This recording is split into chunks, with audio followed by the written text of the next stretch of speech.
Hello everyone and welcome to my channel. Today I will be playing Dairot and a tutorial for how to play with him, especially with my favorite comp for him, which is yung Mystic Meow.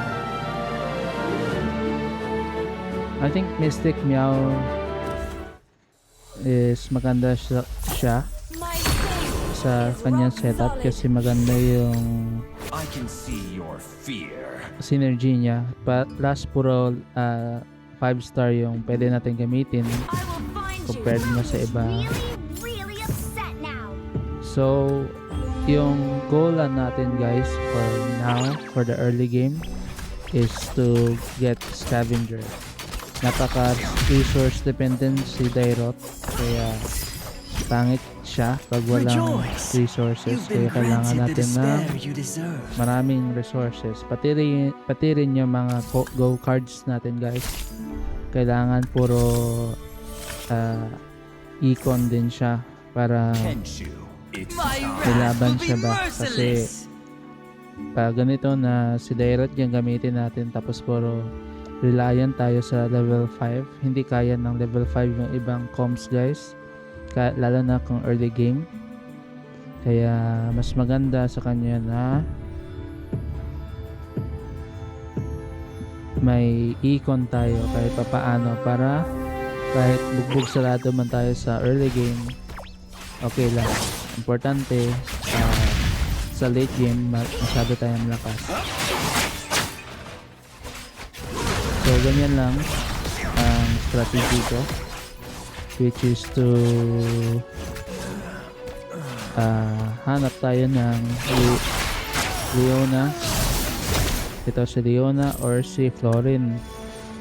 Tapos yung gagawin natin, maghanap din tayo ng Gatot. Si Gatot at si Saber. Ito si Saber guys, kailangan natin siya para kay Ling, tapos kay Ruby, tapos si Gatot naman napakaraming gamit niya. Meron siyang armor, yung defenders, tsaka yung bruisers. Preferable talaga guys na making star up natin si Gatot tapos bruiser yung kunin niya, para gamitin natin si Kusanagi pala, para sa ating level 5 comps. The shadows will judge you. So ganyan lang talaga guys, econ lang tayo ng econ kasi very dependent si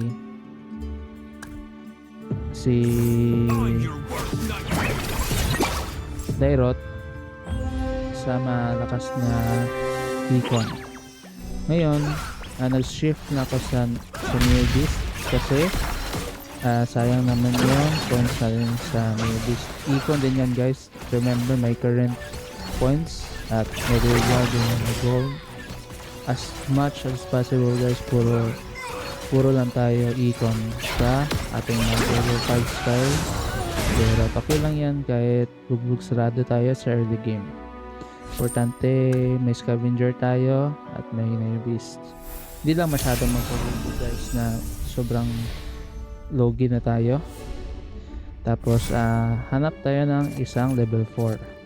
Now itong level 4 si Hayabusa, gagawin natin siyang level 5. Hopefully yung malalakas katulad ni Lancelot, pwede rin si Ruby, pwede rin si Benedetta, pero hindi natin gagamitin si Benedetta sa comp natin guys, pero okay lang siya.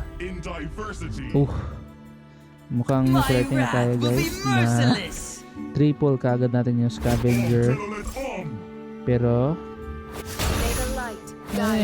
okay na rin, pwede na rin si Rafaela. Hindi ko talaga masyadong recommend si Rafaela kasi medyo mahina siya guys, hindi siya carry. pero malakas yung damage niya ng magic.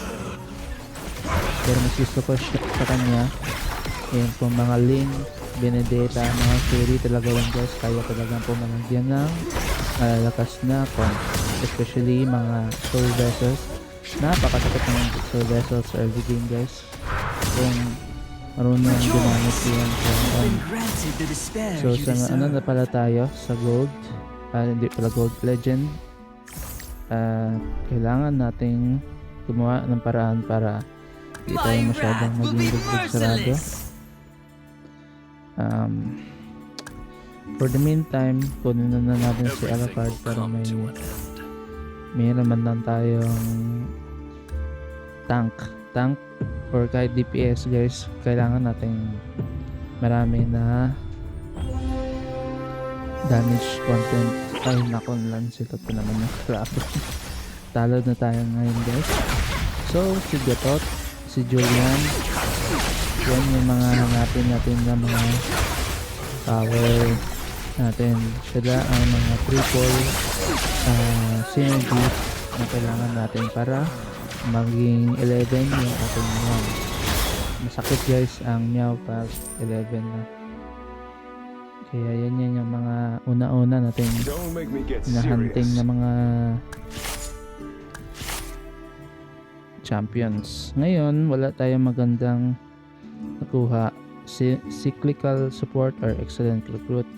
Kukunin ko lang ang excellent ang recruit kasi sayang naman, puro gold pa rin to guys kahit papaano. So sige lang, icon lang tayo ng icon kasi kailangan natin mag level 7 to level 8 para marami na tayo level 4 na pwedeng swap to level 5. Ganyan lang yung technique guys para medyo hindi tayo masyadong palo sa take game kasi masyadong malakas na yung kalaban. Mamaya medyo masakit-sakit na. Yun, dalawa okay, si Kugisaki. Maganda si Kugisaki guys, ang sakit niyan. Okay, nag-landslot pa tayo. So ayan, malakas-lakas na tayo guys. Tapos sa swap natin. Preferable guys, kunin nyo na items are for Lancelot tsaka kay Ling. Dalawa sila yung masasakit na damage carry. Tapos si Kugisaki din, pwede rin si Kugi kasi masakit siya pag makakot mo. Hindi lang sa item guys, ito rin mo. Pero kung papiliin ako, pipiliin ko si Ling or si si Lancelot. Masakit ang kanilang mga skills guys, lalo na si Lancelot, hirap yan so sige, mukhang hindi tayo masyadong nabubugbog, which is good, always good yan guys. Ayun, mayroon pa isa, habol lang na, nakukuha agad tayong si Meowth. Preferably talaga last talaga ito si Leslie, pero sige na lang kasi wala tayong no choice tayo kailangan natin siya. So sige lang, scavenger lang muna tayo. Unfortunately guys, eventually i-sell natin si Pobius kasi mas kailangan natin si Thorin para kay Rafaela. Mas masakit si Rafaela kahit may luminous na emblem. Ganyan lang. May chances tayo na manalo, minsan talo. Talagang preferable talaga na binaban natin si Luyi guys. Masakit si Luyi ngayon, napakasakit, kaya preferable na binan natin, pero hindi siya naban si Vexano tsaka si ano ba yun? Si Ling ba yun? Or si si Ling o si Cho yung binan pangalawa. Anyway, dalawa lang sila. Maganda yung standing natin guys, level 7 na, magle level 8 na tayo, pero 70 pa rin yung HP natin. Sorry guys, may darating na aeroplano. Kaya medyo maingay.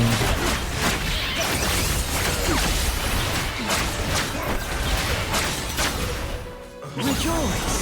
You've been granted the despair you deserve. Apologies na lang kung maingay yung aeroplano. Malapit tayo sa airport. Okay, so ano kaya maganda dito? Kukunin ko na lang ang spell vamp. Bakit? Maraming pwedeng gamitin si spell vamp. Una kagad si Lancelot na grabe makipag-skill. Pwede rin si Not Link one pero shot medyo wasted. There's hindi na nowhere to siling run. ng konti. Live the moment. Para sa akin lang. Make it count.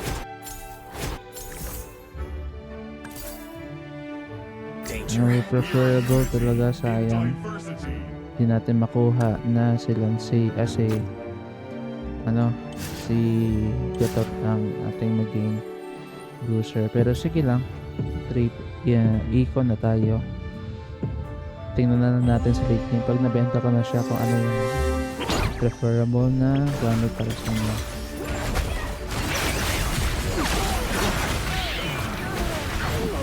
Yan lang guys, ganyan lang. Medyo bugbog tayo ng nito. Lalo na pag mid-game, medyo masakit-sakit na yung mga pumps. Kaya kung sadya talaga yan guys na hindi talaga tayo mananalo. Pero okay lang. Yung importante, hindi lang mag 1999 yun yung beast. Yan yung kinakatakutan natin. Pero medyo parating siyang panalo. Kaya okay lang.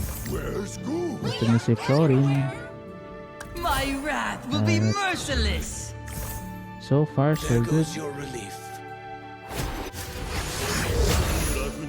Hindi maganda si natin yun.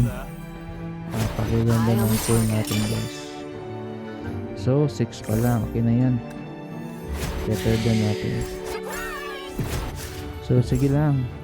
Kailangan lang natin is makaabot ng 11.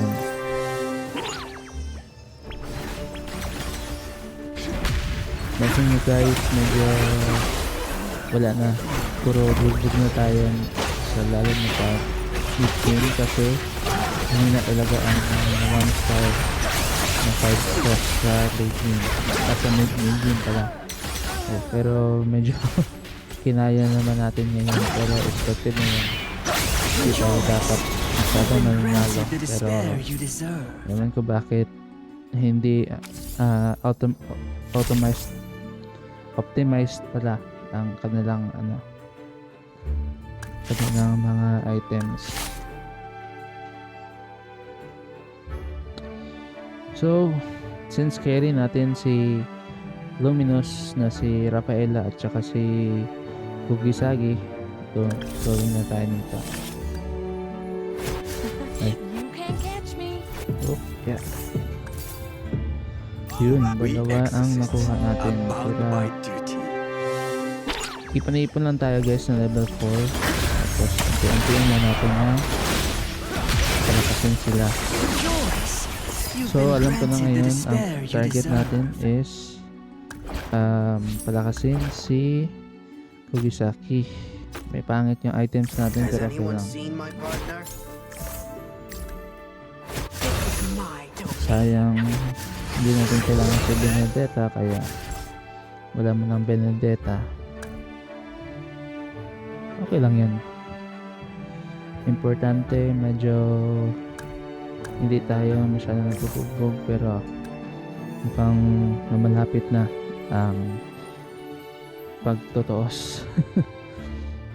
Wala tayong puro level 1 lang ating items champions kaya medyo bugbog talaga tayo nito guys. Without honor, we have nothing.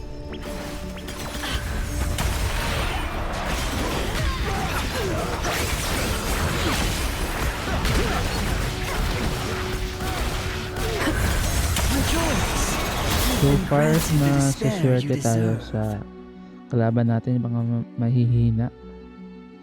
Pero late game to guys, mahirap na kasi puro malalakas na yung My kalaban blade natin is dito. restless. Rage serves Kaya best medyo when it's mahirap na i-pull Know yung your mga kailangan place. natin i-pull. I'll never let her down.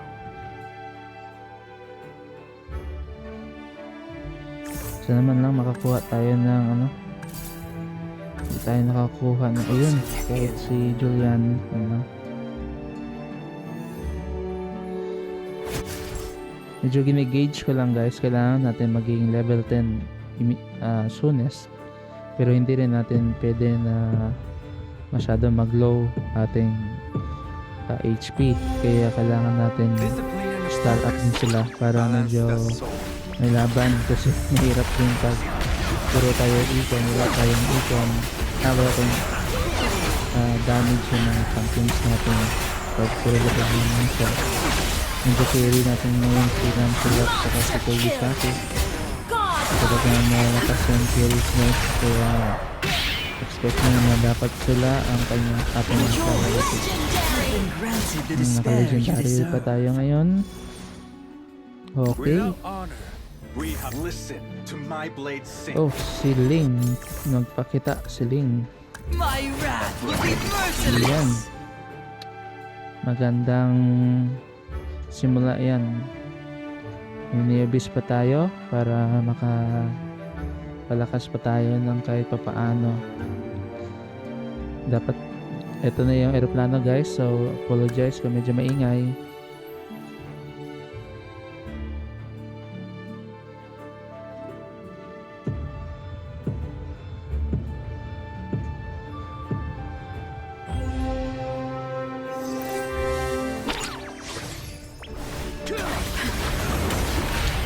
By the way, medyo na-nerf yung love band ngayon guys. Medyo wala na masyadong naglalaro. Kasi masyadong nerf sila. Maganda yung dati, yung 33 seconds lang. Ngayon 358 na yata yung resurrection times nila. Kaya medyo di nakagandahan.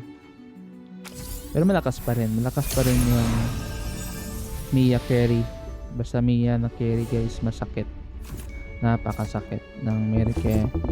Ngayon, since kinuha na nila ang mga last one, ito na lang para kay Meow, kay Leslie. Para may laban-laban tayo sa pag level 10 natin guys. Sayang hindi natin nakuha ang dalawang importante sana yun. Pero, okay lang. Stand with the innocent. Bigay natin kay Lancelot.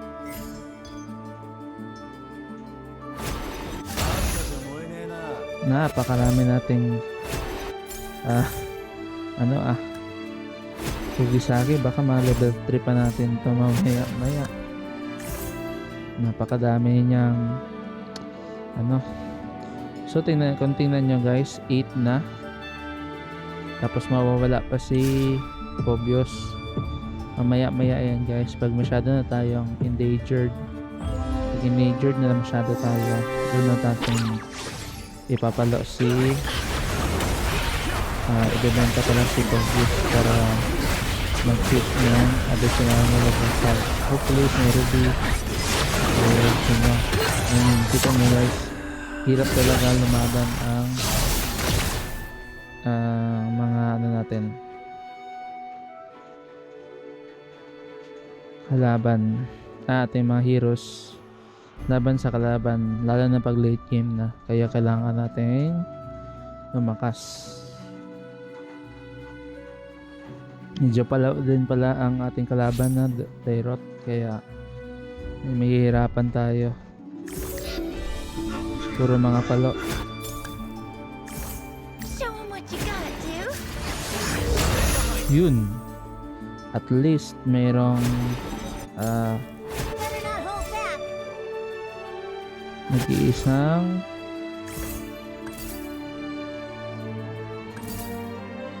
Ruby. New boss in town. So ngayon medyo endangered na tayo guys, mahirap na masyado.